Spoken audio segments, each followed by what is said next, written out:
Amigos de Videos Mundo, dado los últimos acontecimientos en el planeta, el caso de Siria, el caso de Corea del Norte, las amenazas de Rusia e Irán, las propuestas de nuevas ofensivas por parte de Estados Unidos, abre la seria posibilidad de una guerra nuclear.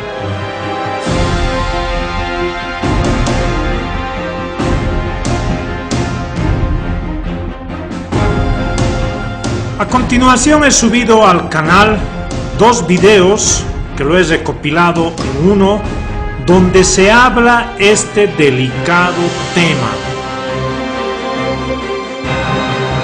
Por un lado, la cadena Hispan TV, que pertenece al Medio Oriente, donde anuncian esta seria posibilidad de una guerra nuclear. Y por otro lado, la cadena CNN, donde analiza con un investigador en ciencias nucleares de manera objetiva. Recordemos que la cadena CNN responde a la orientación liberal de Estados Unidos. Ustedes deben saber, amigos, que estas dos cadenas de televisión, cuando reportan los hechos importantes del acontecer mundial, cada cadena, cada televisora tiene su propia verdad totalmente diferente la una de la otra, pero en esta oportunidad coinciden que en el planeta puede haber una devastación nuclear. Estamos en puertas de una amenaza real de que se pueda dar una guerra nuclear. ¿Qué tal? Se supone que son medios de comunicación totalmente contrarios, pero a la hora de analizar y ver la real posibilidad y objetiva de una situación bélica de grandes proporciones, sumado a las armas tecnológicas, coinciden. ¿Qué les parece? Amigos de Videos Mundo, a continuación les invito a ver estos dos videos que lo he subido al canal en uno solo, lo he juntado para que tengan toda la comodidad del caso y puedan ver hasta el final, porque es un tema muy delicado y por supuesto interesante. Después de ver el video les invito a que puedan también dejarme sus comentarios y opiniones. ¿Será que el planeta está por enfrentar una devastación nuclear? ¿Será real y objetiva esta posibilidad?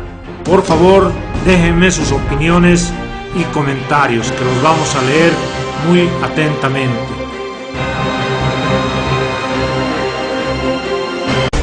Por primera vez después de la Segunda Guerra Mundial, la tercera flota naval de Estados Unidos está llegando a aguas de la península coreana.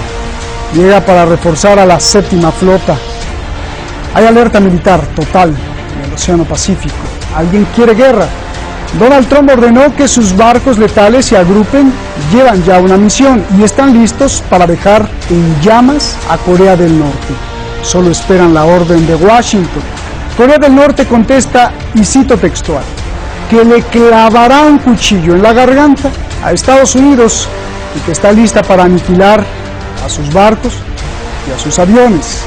Japón y Corea del Sur tiemblan ante los poderosos misiles norcoreanos. Soy Roberto de la Madrid y esta noche aquí en Detrás de la Razón, ¿habrá o no guerra? ¿Trump apretará el gatillo? Comenzamos. Simin Shakeri, muchísimas gracias, coordinador internacional, y está con nosotros el maestro Gudarsi, el maestro Rasul Gudarsi, como periodista en jefe de Detrás de la Razón. Vámonos con nuestros invitados, ya los tenemos aquí en el video wall. Carlos Echeverría, profesor universitario en Madrid, y Bassem Tajeldini, analista internacional allá en Caracas. Comienzo contigo, Carlos. El Consejo de Seguridad Nacional de Estados Unidos le puso dos opciones en la mesa a Donald Trump. La primera es asesinar al líder de Corea del Norte, esto lo revela NBC. Te pregunto, ¿asesinar al líder sería la solución? Y después, que toda tu lectura acerca de esto, por favor, Carlos. Bueno, yo esa noticia la desconocía. Creo que antes de llegar a eso, indudablemente los estados tienen muchas herramientas para tratar de gestionar y de reconducir una situación como esta, y estoy seguro de que van a ser esas otras medidas las que se van a poner sobre la mesa antes de llegar a un magnicidio. Es una, entre otras, es lo que hemos estado viendo, es una presión militar y no solo responder a las provocaciones norcoreanas, sino reforzar la capacidad de disuasión de importantes aliados en la zona como son Japón y Corea del Sur. Bassem, tu réplica, ¿asesinarán al líder? ¿Crees que lo harán?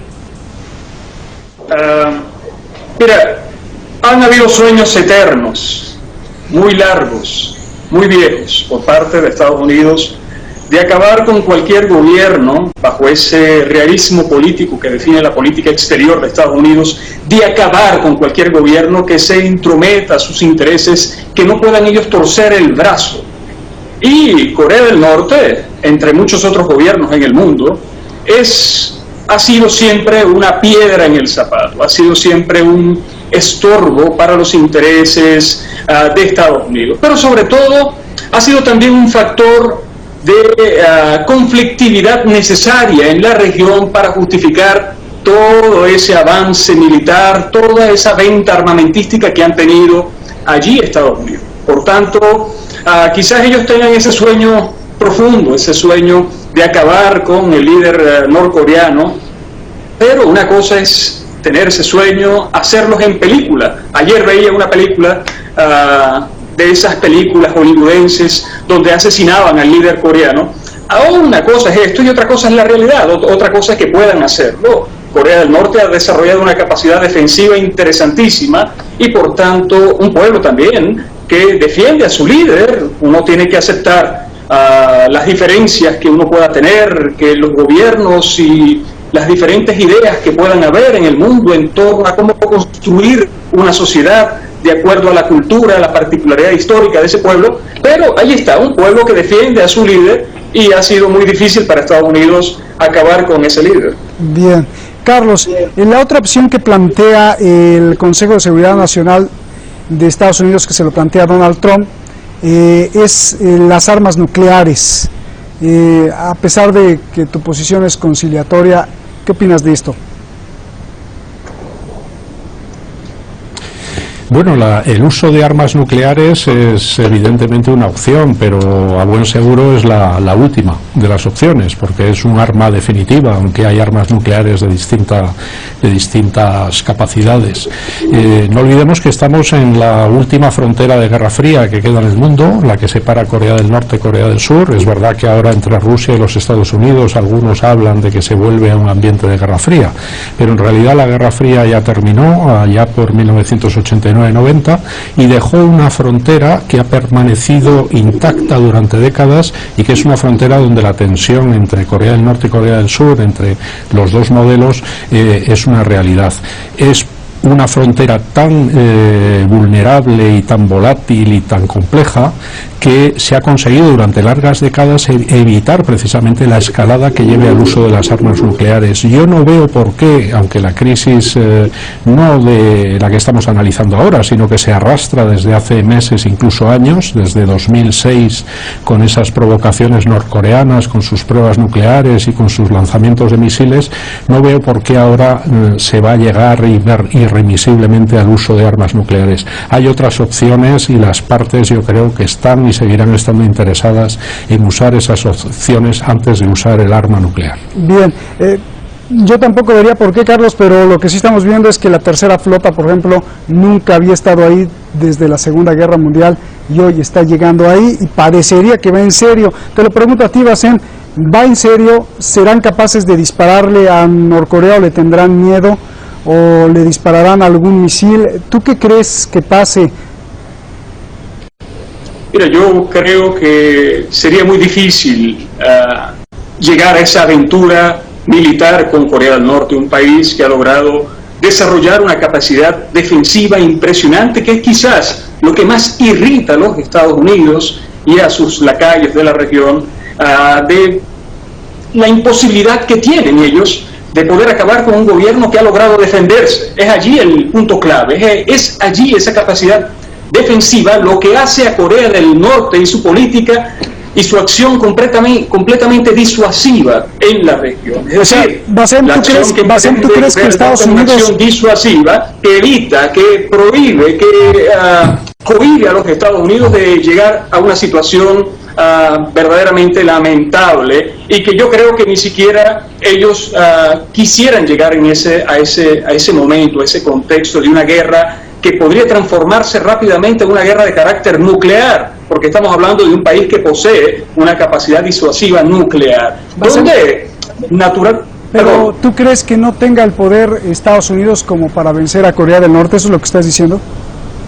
Sí, sin duda. Estamos hablando de un país que tiene un arsenal nuclear importantísimo, uno de los más grandes del mundo. Estados Unidos lo posee. Podría propinar daño, pero ese gran daño también afectaría a sus aliados países de la región, lo que haría el juego o ha provocado que el juego esté trancado. Es decir, cuando uno se arriesga, cuando Estados Unidos se arriesga o plantea una guerra con Corea del Norte, y Corea del Norte tiene la capacidad de afectar importantes intereses económicos y militares también, pero fundamentalmente económicos de Estados Unidos en toda la región, en Corea del Sur, en Japón y en otros países de la región, entonces creo que eso es lo que limita a Estados Unidos de esta acción frontal contra Corea del Norte. A ver, Carlos, yo sé que tu posición es conciliadora, pero te vuelvo a repetir, ya sé que tu deseo es que no lleguen, o que tu pronóstico es que no lleguen a la guerra, pero en caso, y me preguntan mucho en las redes, que te pregunte, en caso de que Estados Unidos ataque, ¿cómo sería el ataque?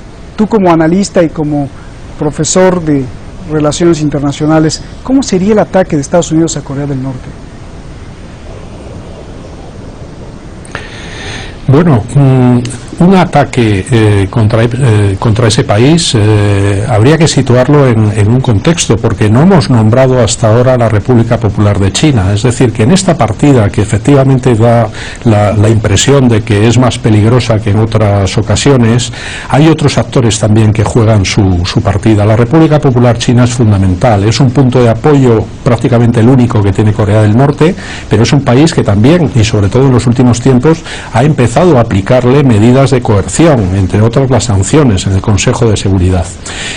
Es, por tanto, y pensemos que Donald Trump estaba recibiendo al presidente chino, a Xi Jinping, en Washington, cuando esta situación entró en una fase nueva en términos de agravamiento, es más que previsible que entre estos países se logre evitar la escalada. En cualquier caso, estamos hablando demasiado de armas nucleares. Hay otro tipo de armas, que son las armas convencionales, y por supuesto entre el abanico de armas nucleares hay armas nucleares muy variadas, desde las de teatro, que son las más básicas, hasta las estratégicas. Pero los Estados Unidos podrían efectivamente dar un paso adelante en relación con Corea del Norte, pero podemos pensar en medidas propias de la ciberseguridad y de la ciberdefensa, es decir, manifestar a ese país que hay una intención clara de ponerle un freno a su política de provocación. Y eso puede ocurrir sin que necesariamente se llegue al uso de las armas nucleares en términos clásicos. Es esa la partida, y a la vez no perdamos también de vista que la presencia naval de los Estados Unidos en la región no tiene que ver única y exclusivamente con Corea del Norte.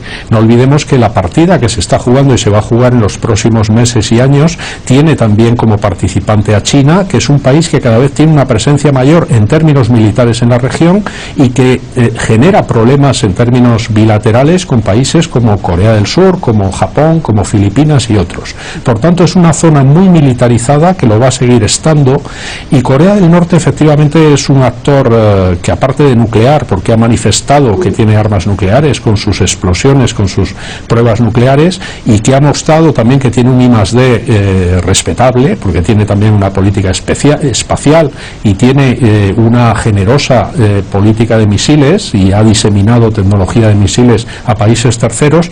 Ese es un país indudablemente que en esa partida genera preocupaciones, pero no solo a los Estados Unidos, también incluso a China le provoca preocupación. Bien.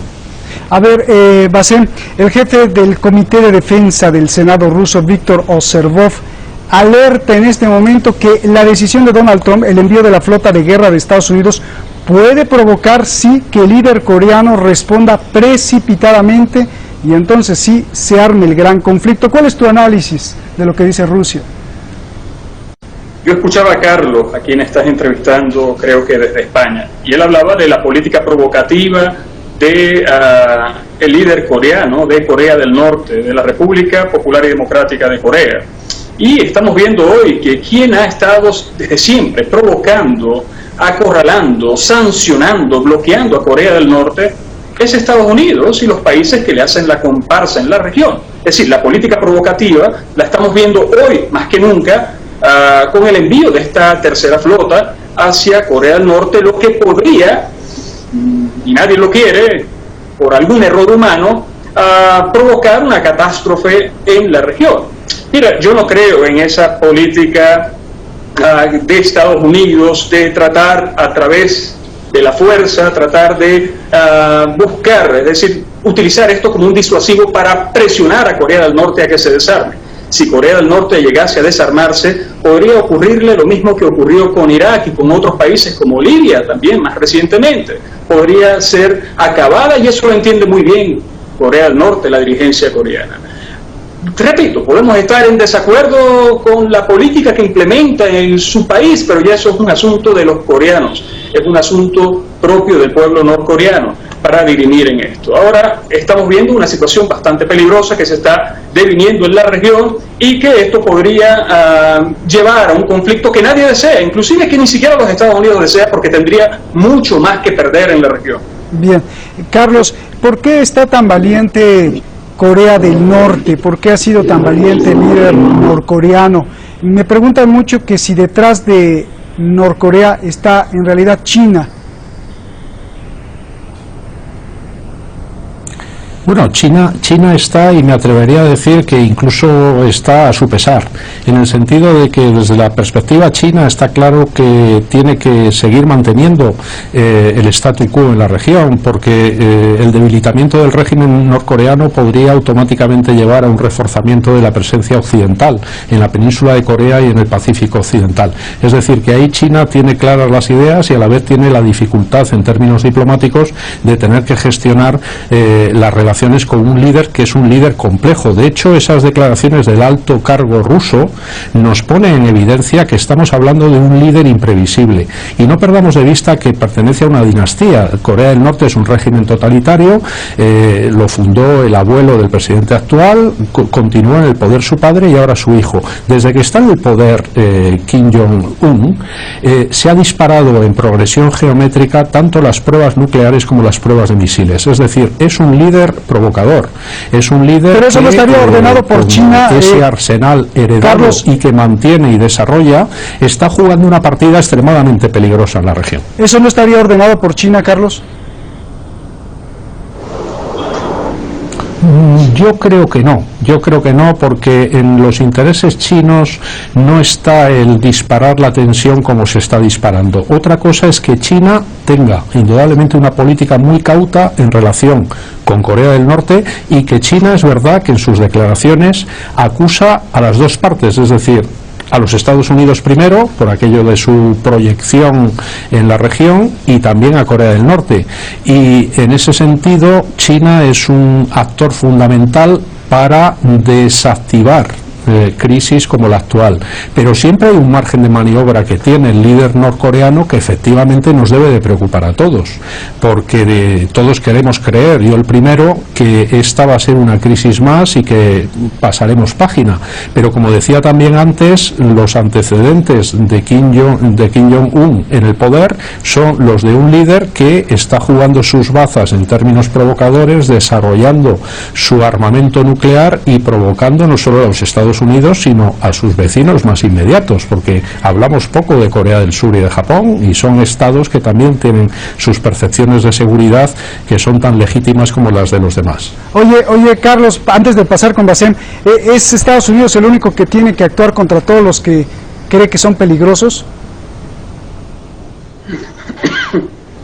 Estados Unidos tiene efectivamente una estrategia global porque es la única superpotencia que queda en el mundo, y además su zona natural de proyección en estos últimos años, lo fue con Obama y lo va a seguir siendo con Trump, es el Pacífico. En ese sentido, no olvidemos también que en el Pacífico las cosas se están tornando en algunos rincones en contra de los intereses estadounidenses. Veamos, por ejemplo, la actitud del nuevo presidente de Filipinas, y veamos la actitud de China, que es un actor emergente, potente, y que le planta cara a Estados Unidos en la dimensión comercial y también en la de política exterior. Bien. Por tanto, los Estados Unidos tienen la capacidad nuclear, efectivamente, tienen la mayor capacidad de disuasión en la región, y es normal porque las garantías de seguridad, que aunque en campaña Trump parecía que las ponía en entredicho en relación con Japón o con Corea del Sur, en el momento crítico actual esas garantías de seguridad se están manifestando plenamente. Corea del Sur y Japón no son capaces de defenderse evidentemente de Corea del Norte, pero tienen detrás a los Estados Unidos. Bien, Bassem, tu réplica a lo que dice Carlos, y yo te pregunto también, en caso de una guerra, ¿tú crees que Rusia, China intervendrían o se quedarían con los brazos cruzados? ¿A quién apoyarían? ¿Qué harían, por favor? Mira, me llama mucho la atención lo que comenta Carlos, sobre todo porque Carlos todavía vive en la época de la poscaída soviética, de la caída de los años 90, todavía vive en los años 90, Carlos, donde Estados Unidos se había erigido como una superpotencia mundial y efectivamente dominaba. Era el país hegemón en el mundo desde 1990 hasta el 2003, 2004, 2003, esa fecha donde Rusia vuelve a resurgir como una potencia y comienza a reclamar también espacios importantes en su región, ese espacio vital necesario, y ahí vemos lo que ha estado pasando hoy en Ucrania, en Eurasia completamente, donde Rusia vuelve a tomar posiciones importantes y aliarse con países de la región, y eso marca el inicio de un mundo multipolar. También China, que se ha convertido en una potencia económica mundial, en la primera, podemos decir, en razón comercial, la primera potencia económica mundial, y también posee una fuerza militar no menos despreciable. Ya nos vamos, capacidad misilística nuclear interesantísima.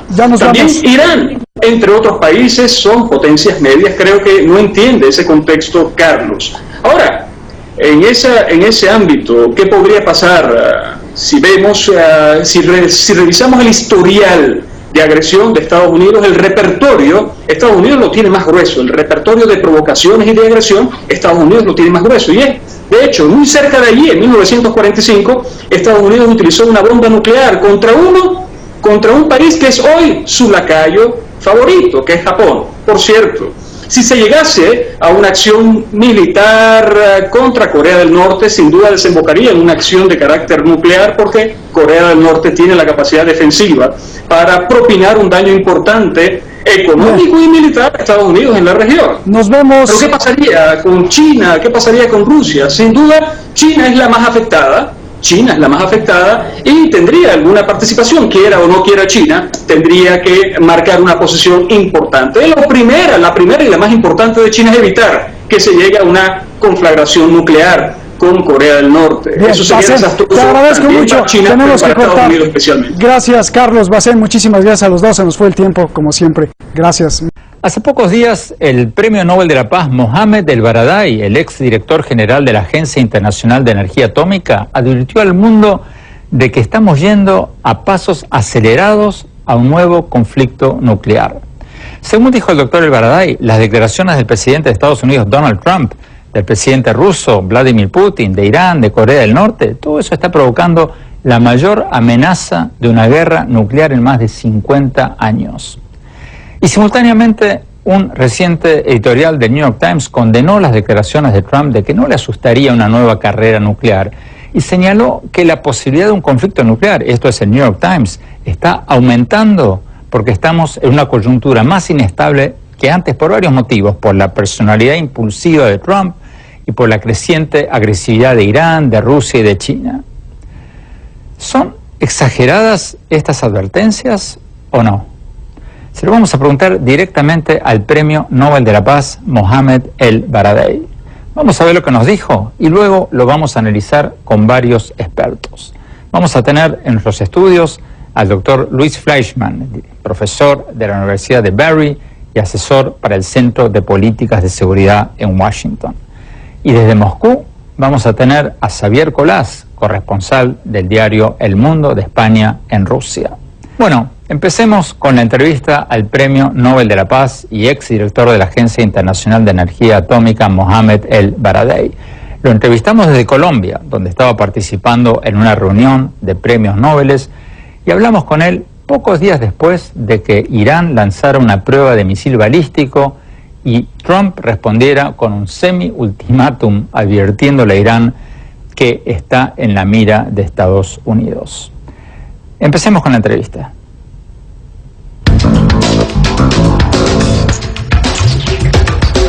Doctor El-Baradei, muchas gracias por darnos esta entrevista. Doctor El-Baradei, ¿cuán seria es esta escalada de tensiones entre el gobierno del presidente Trump y el gobierno de Irán? En un contexto global general es bastante seria. El mundo se ha vuelto más combativo, belicoso y menos tolerante. Y en gran parte es por la retórica del gobierno de los Estados Unidos o su presidente Trump hacia Irán. Y no veo o entiendo la razón por la cual, después de 10 años de negociaciones y acuerdos donde les aseguramos a la comunidad internacional que Irán no está desarrollando armas nucleares, y por el contrario, estamos buscando un desarrollo económico contemplando los derechos humanos, no veo la razón por la cual estamos escuchando esta retórica de parte de la administración de Trump. Es desconcertante. Debemos recordar lo que pasó en la guerra de Irak. Usar la fuerza, declaraciones belicosas, sanciones, no es el camino adecuado. Terminamos con una guerra en Irak, con una nación completamente diezmada, surgió ISIS, el Estado Islámico, y creamos una explosión e implosión en el Oriente Medio. Por eso espero que la administración de Trump entienda las enseñanzas de la historia. El diálogo y la reconciliación son los caminos a seguir. Entiendo perfectamente que Estados Unidos necesite protegerse a sí mismo, nadie lo cuestiona. Todo país debe protegerse contra el extremismo y el terrorismo, pero no a través de un castigo colectivo. Cuando miras las sanciones inmigratorias a países musulmanes, para mí eso solo sirve para que los grupos extremistas consigan y recluten más simpatizantes. Por eso tengo la esperanza que la administración de Trump se tome el tiempo de entender las implicaciones de sus actos y el lenguaje que están usando. Por ejemplo, no se puede concebir que el presidente Trump a la medianoche envíe un Twitter contando que aumentará su capacidad nuclear. Él no entiende que esto significa, en un lenguaje simple, que nos estamos acercando a un holocausto nuclear. Necesitamos tener mucho cuidado con las palabras que usamos y nuestras acciones. Pero antes de ir a eso, doctor El-Baradei, ¿acaso la prueba de lanzamiento de un misil balístico de Irán hace unos días no fue una provocación de Irán? ¿Por qué cree usted que Irán hizo esa prueba? Tendríamos que preguntarle directamente al gobierno iraní, pero me pregunto, ¿por qué otros países también están haciendo pruebas balísticas? Si un país quiere tener un sistema de defensa y seguridad, no se puede basar en lo que los otros países dicen tener o en la igualdad de condiciones entre países. Espero que ningún país llegue a lanzar un misil balístico, pero debemos entender que Irán se siente amenazado, con razón o sin razón. Y necesitamos asegurarle a Irán que no serán atacados y por ende no necesita hacer ninguna prueba balística. Pero con el lenguaje de Trump, y si consideras la situación de Irán, ¿no harías lo mismo que los iraníes? Necesitamos abrir el diálogo entre estos dos países. Como mencioné anteriormente, Irán y el mundo, en particular con Estados Unidos, han estado en negociaciones por 10 años y finalmente se llegó a un acuerdo. Si existe algún punto a mejorar o discutir, la solución es sentarse en la mesa de negociación nuevamente, dialogar y generar confianza entre las partes, pero no amenazar y criticarse mutuamente. Para mí, ese no es el camino a seguir. Pero, doctor El-Baradei, además de la prueba del misil balístico de Irán, el gobierno del presidente Trump dice que Irán está apoyando a los rebeldes de Yemen que atacaron recientemente a una nave de Arabia Saudita, que Irán está extendiendo su influencia en Irak. El propio gobierno de Arabia Saudita y otros países del Golfo Pérsico están diciendo que Irán está agrediéndolos, pero constantemente. ¿No es cierto eso? ¿Es cierto o falso? Puedo decir que es cierto y es falso. Todo el Medio Oriente está sufriendo una implosión, una explosión. Mira el caso de Siria. Después de que destruimos una nación entera, un pueblo entero, venimos 5 años después a decirles que necesitamos buscar una solución política al conflicto. Esto fue lo que tuvimos que decir hace 5 años, antes de acabar con un pueblo. Esto para mí ha sido un acto criminal por parte de la comunidad internacional. ¿Qué está pasando en Yemen y Libia? Las potencias mundiales como Estados Unidos y Rusia deberían reunirse y encontrar una solución, pero con el propósito principal de proteger la vida humana. Lo que está pasando es que Oriente Medio se está convirtiendo en un campo de batalla geopolítico, donde las vidas humanas son consideradas un daño colateral. Cientos de miles de personas han muerto y después nos preguntamos por qué surgen estos grupos extremistas como resultado de una violencia e irrespeto a la dignidad humana. ¿Qué podemos esperar? Irán puede estar equivocado, al igual que cualquier otro pueda estarlo, pero la solución es reunirse y negociar. Si alguien es agresivo, las Naciones Unidas debería estar ahí para moderar las negociaciones. Yo creo que todos tienen un poco de culpa. Es mi opinión personal. Hemos llegado a tener más de 100 guerras en el Medio Oriente sin el más mínimo interés en el futuro de la gente que vive ahí, de sus ansias de paz, de libertad y de dignidad. Y deberíamos enfocarnos únicamente en eso, y no en el interés geopolítico de ningún país. Usted acaba de mencionar el peligro de una guerra nuclear. Usted escribió en un tuit el 27 de diciembre pasado que el mundo, según Trump, sea un lugar peligroso. ¿Está usted insinuando que Trump podría desencadenar una guerra nuclear? No estoy insinuando eso, pero vemos al presidente Trump, al presidente Putin, a Theresa May. Vemos a los países con armas nucleares haciendo declaraciones alegres sobre su necesidad de modernizar su armamento nuclear. Hablamos de trillones de dólares en presupuestos. Estados Unidos invertirá 10 trillones de dólares en la próxima década, al igual que Rusia y China. Cuando tienes 2.000 misiles nucleares listos para ser lanzados con tiempos de respuesta de entre 30 y 60 minutos, o que pueden ser lanzados por error humano o de computadoras, cuando vemos todo este lenguaje belicoso como el que el presidente Trump está utilizando, diciendo que voy a expandir mi capacidad nuclear, o el del presidente Putin diciendo que voy a tener sistemas de misiles mejor y más sofisticados, o cuando vemos a Theresa May diciendo que vamos a construir nuestros propios misiles nucleares, solo porque necesitan proyectar una imagen de fuerza. Cuando oyes todas estas declaraciones, cuando miras la capacidad nuclear en el mundo, por supuesto que es preocupante. Y no soy el único. Hay un grupo llamado Doomsday Clock, establecido en Chicago en 1947 por 17 ganadores de premios Nobel en ciencias y física, y desde la semana pasada adelantaron la hora 2 minutos y medio a la medianoche, significando que estamos en el periodo más peligroso desde 1942. Así que hay preocupación. La gente está preocupada. Los expertos están preocupados. Los que entienden la situación están preocupados. Necesitamos disminuir la retórica belicosa. Necesitamos incitar al desarme nuclear y no al revés, como cuando se comprometieron desde 1970 con el Tratado de No Proliferación, donde todos los países con armas nucleares se comprometieron a deshacerse de sus armas atómicas. Pero estamos viendo todo lo contrario. No están honrando su compromiso con el acuerdo firmado. Y la gente común, el pueblo, necesita hacerse oír y ser escuchada, como pasó cuando en Estados Unidos marcharon por los derechos de las mujeres. A mí me gustaría ver al pueblo marchar por ver un mundo sin armas nucleares. Necesitamos salvarnos de nosotros mismos. Necesitamos salvarnos de la autodestrucción. Seguir con nosotros, estamos viendo la entrevista que le acabamos de hacer al Premio Nobel de la Paz y exdirector de la Agencia Internacional de Energía Atómica, Mohamed El-Baradei. Él dice que el mundo se está acercando peligrosamente a una guerra nuclear. Sigamos viendo la entrevista.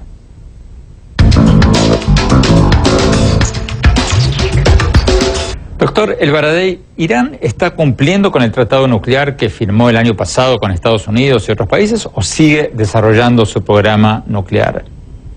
No, según la Agencia Internacional de la Energía Atómica, que está supervisando Irán, Irán está cumpliendo con todas sus obligaciones. No existe ningún reporte de lo contrario. Por eso debemos ser cuidadosos con nuestra retórica. No podemos simplemente amenazar a Irán o tratarlos como los malos de la película. Necesitamos ser más congruentes con nuestras declaraciones. Algunas veces la simple retórica puede desencadenar acciones de respuesta equivocadas. ¿Cuál sería el impacto de las nuevas sanciones a Irán por parte de la administración del presidente Trump? ¿Cómo cree usted que va a responder Irán? Desafortunadamente, si existen estas sanciones adicionales, los más afectados serán los civiles iraníes, las personas que viven allí. Pero asumo que Irán va a tomar represalias. ¿Cómo? No lo sé. Pero, como acabas de decir, existen preocupaciones sobre la influencia de Irán en la región.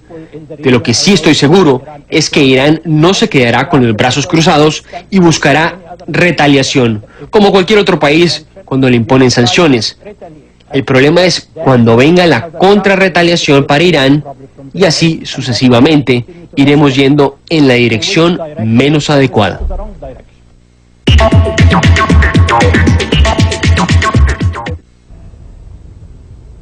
Doctor Luis Fleischman, gracias por estar con nosotros. Doctor Fleischman, ¿cómo ves estas pruebas de misiles balísticos de Irán? O sea, ¿Irán es el agresor o es la víctima de la retórica de Estados Unidos, como decía el premio Nobel El-Baradei? No, porque en realidad no es la primera vez que Irán hace este tipo de pruebas con misiles. Lo hizo incluso bajo la presidencia de Barack Obama, que en realidad fueron los arquitectos del acuerdo con Irán. Es una actitud definitivamente agresiva y es por eso que, digamos, con todas las controversias y todos los elementos controvertidos hasta ahora en la administración de Trump, esta actitud por parte del gobierno de Trump es la actitud correcta. ¿Por qué? O sea, ¿Irán es, o sea, el agresor o...?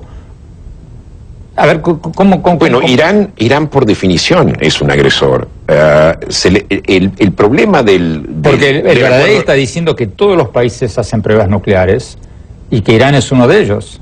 ¿Cuál es la diferencia entre Irán y los demás? La diferencia es que Irán es un estado forajido, un estado que está considerado el mayor apoyante, auspiciador de terror en el mundo, esto por el Departamento de Estado. Segundo, están apoyando actividades subversivas o terroristas en países como Irak, como Yemen, como el Líbano. Tienen presencia en Asia Central también, apoyando, digamos, a los grupos que ellos quieren apoyar, pero ni que hablar de Siria, donde son parte de esta guerra sangrienta que el mismo El-Baradei lo reconoció.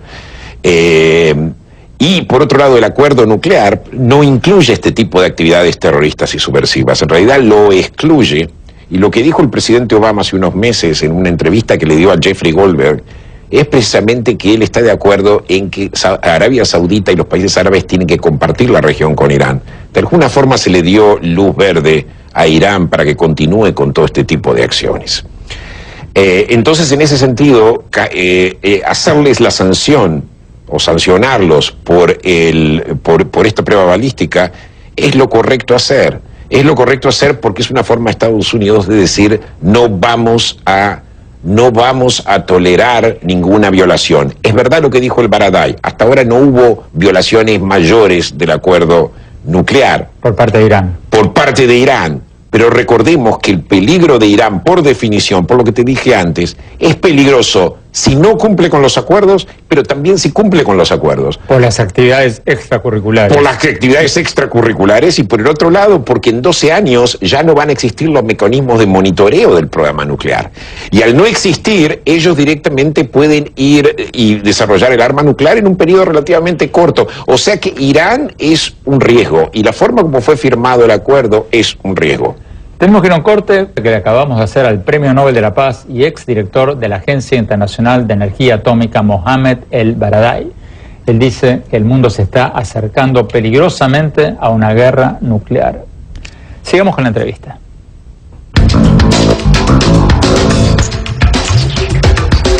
Doctor El-Baradei, usted hablaba en el bloque anterior sobre la prohibición de entrada del presidente Trump a personas de 7 países de mayoría musulmana.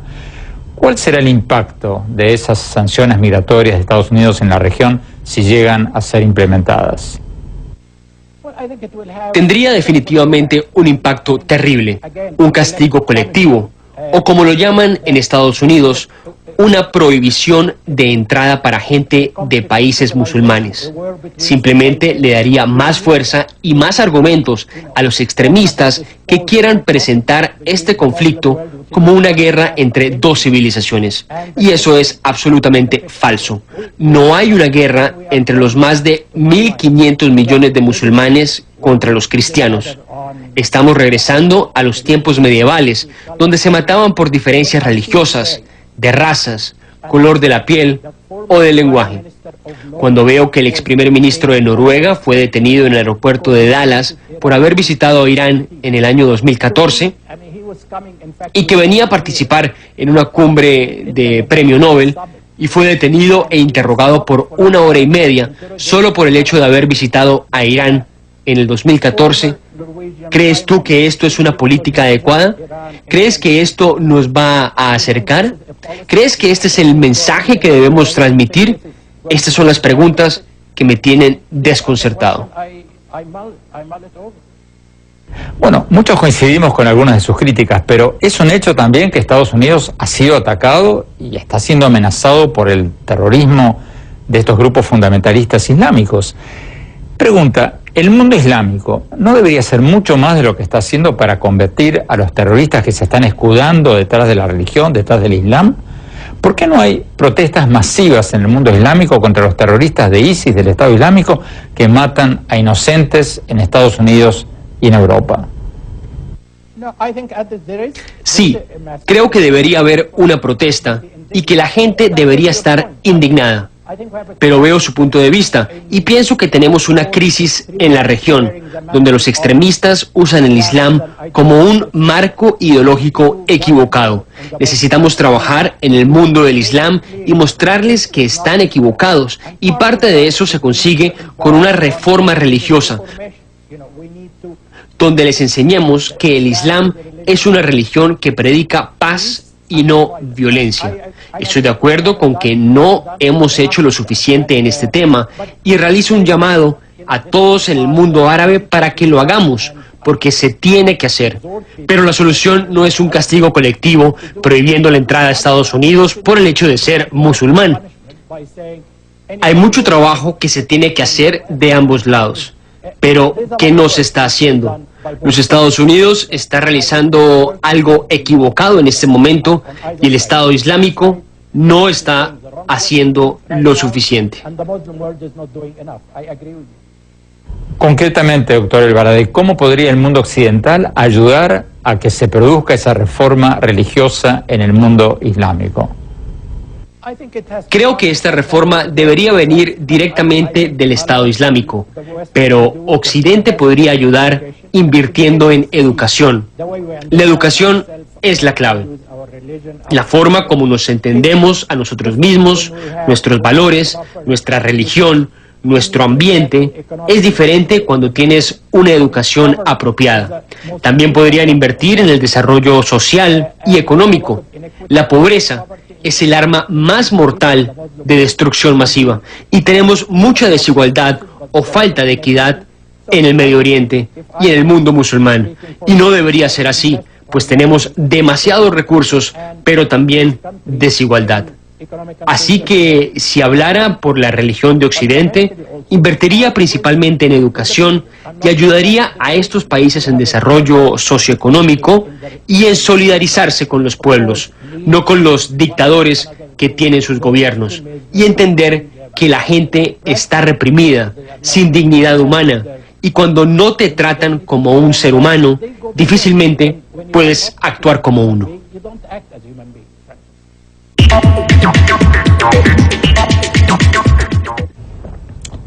Doctor Fleischmann, ¿hay indicios de alguna reforma religiosa a la que se refería el Baradei en el mundo islámico?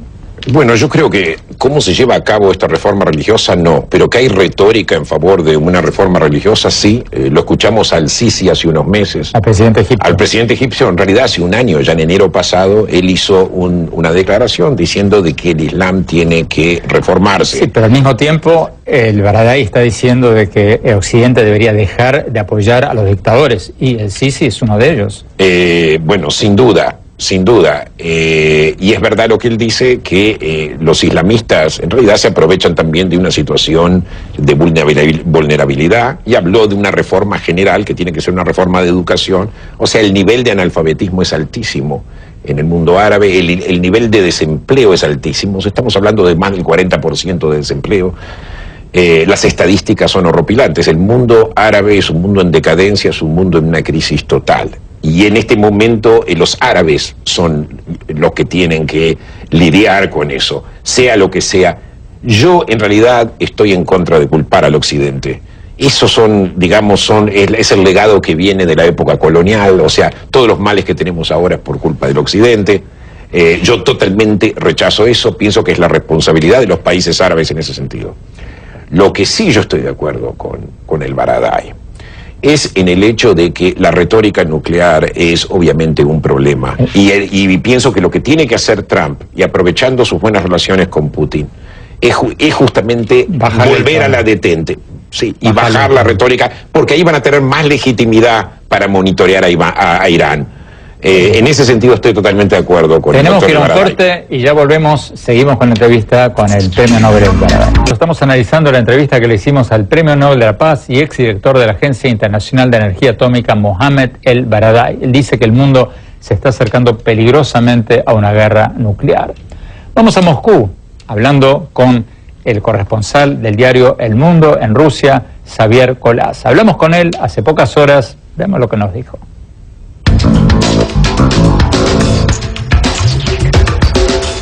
Xavier Colás, gracias por estar con nosotros. Xavier, recién nos decía el Premio Nobel de la Paz, Mohamed El Baradei, que el mundo está al borde de un holocausto nuclear, entre otras cosas porque por esta escalada de tensiones entre Estados Unidos, Irán, China y la posibilidad latente de un problema con Rusia. ¿Cómo ven todo esto en Rusia? Bueno, pues en Rusia están muy atentos a los primeros movimientos de Donald Trump. El presidente de Estados Unidos en un primer momento pareció dispuesto a poner encima de la mesa precisamente el asunto del desarme nuclear como, digamos, zanahoria o moneda de cambio a cambio de retirar las sanciones contra Rusia. Pero esto es mucho más complicado de lo que parece, porque Estados Unidos quiere seguir manteniendo, por supuesto, un predominio nuclear, y además Rusia no quiere tampoco negociar con eso. Recordemos que el tema del asunto de las armas nucleares no compete solo a dos bloques, está también China, por ejemplo, entre medias, está también Irán. Así que esa primera iniciativa para destensar la situación, es decir, para que a Rusia se le quitasen las sanciones a cambio de un desarme nuclear, parece en un primer momento un paso mucho más complicado de como lo se formuló en un primer momento desde el entorno de la Casa Blanca. Y en efecto, la tensión que se ha alcanzado durante el mandato de Obama es muy fácil de mantener y, sin embargo, muy difícil de rebajar. Está por ver hasta qué punto la administración de Trump da los pasos adecuados para que los rusos y el resto de países con armamento nuclear puedan dar un paso atrás. Pero insisto en el mensaje inicial: la tensión nuclear es muy fácil aumentarla, y sin embargo hacerla decrecer es bastante complicado. Al menos así es como se han tomado aquí esos primeros pasos de Donald Trump.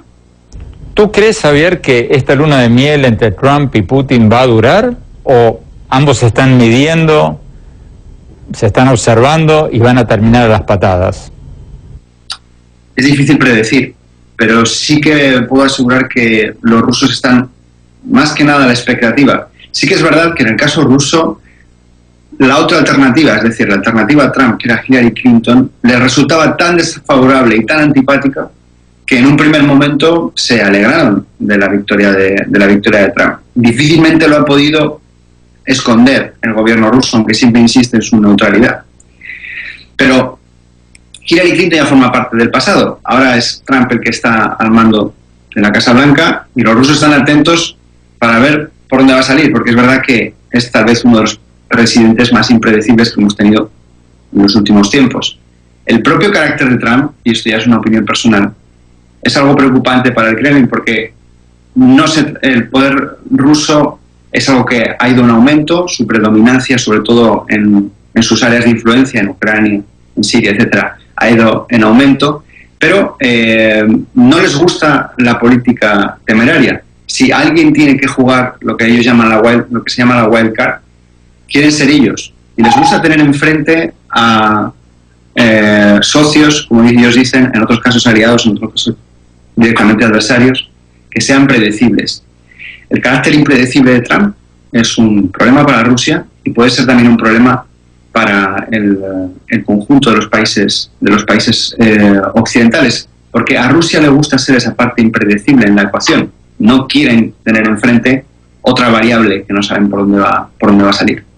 ¿Cuál es la explicación de la invasión rusa a Crimea y la posibilidad de que Rusia anexe otros territorios de Ucrania o de la ex Unión Soviética en un futuro cercano?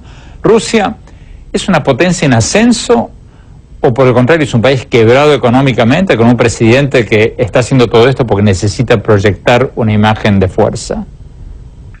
Bueno, respecto a esto último precisamente que decías, da la sensación de que Vladimir Putin no es capaz de ofrecer un proyecto civil, económico, que convenza a los rusos.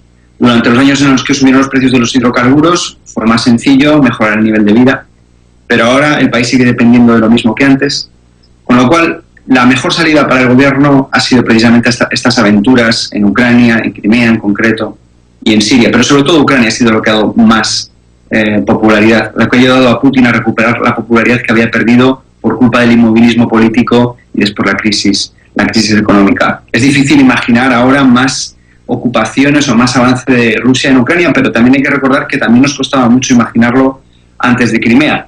En Crimea, básicamente lo que ocurrió es que Rusia aprovechó la oportunidad para devolver el golpe a Occidente. Rusia había asistido con bastante hartazgo y disgusto a la política de Occidente de exportación de la democracia y de derribar gobiernos en países como Irak, por ejemplo, o en Libia.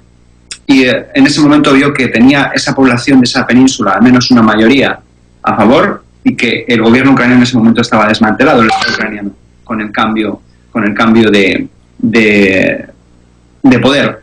Con lo cual lo que hizo fue aprovechar la oportunidad. Nuevas ocupaciones, personalmente me resulta muy difícil imaginarlo, la verdad.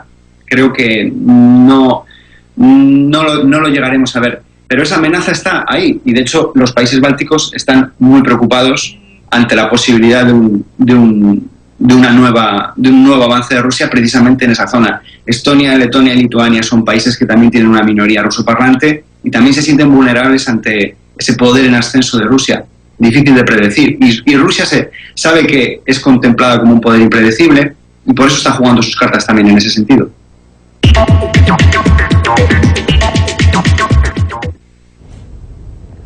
Profesor Fleischmann, en los 30 segundos que nos quedan, ¿exagera o no el premio Nobel El Baradei cuando dice que estamos en la antesala de un nuevo conflicto nuclear? No, yo pienso que exagera y esperemos que no. Hay que hacer todos los esfuerzos para justamente llegar a una detente.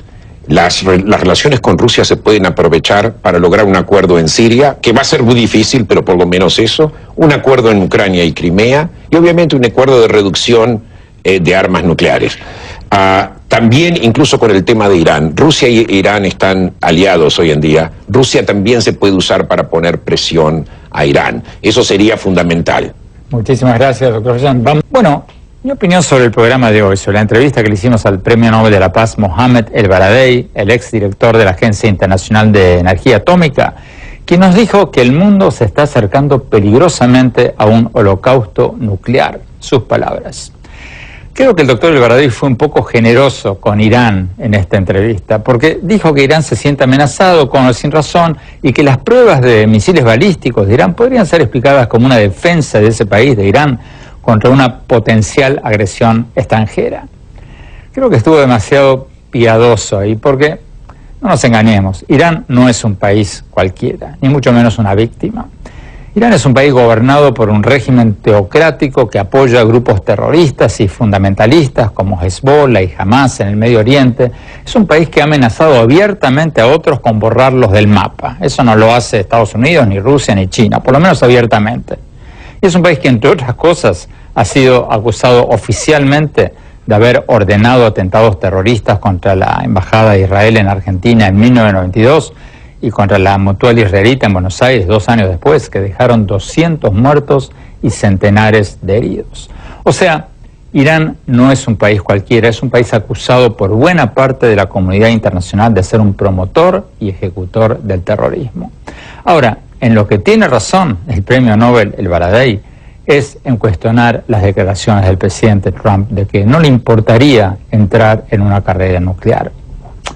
Esas declaraciones no hacen sino obligarnos a preguntarnos si no son totalmente irresponsables. ¿No debería Trump darse cuenta de que ya no es un candidato, de que es presidente y que todo lo que dice tiene un impacto enorme?